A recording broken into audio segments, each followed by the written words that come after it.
munggo sa kahoy. Sa kahoy ko guys kay mahalang gasol.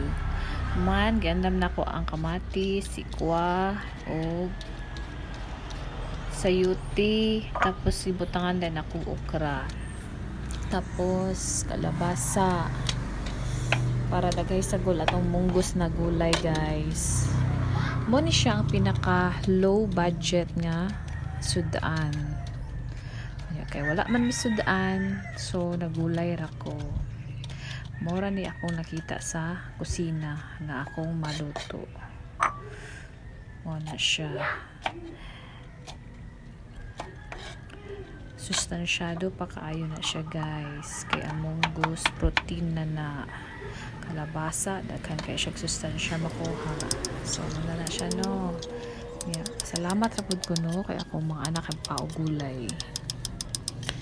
Pang-slice na ako na siya diha guys. Tapos pang-andam na ako na daan kay para inigluto diretso-diretso na ta no. Lata naman ang munggos, so kana na pod akong giandam. Pag gumana na guys, andam na tanan. So mo na ready na to mo.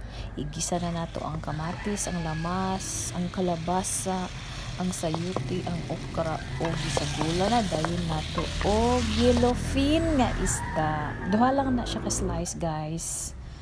Para budget gyud. Tapos mo na siya guys. Ipabukal-bukalan na siya hangtod malata ang gulay. Oh, okay na dayon, luto na. Let's eat.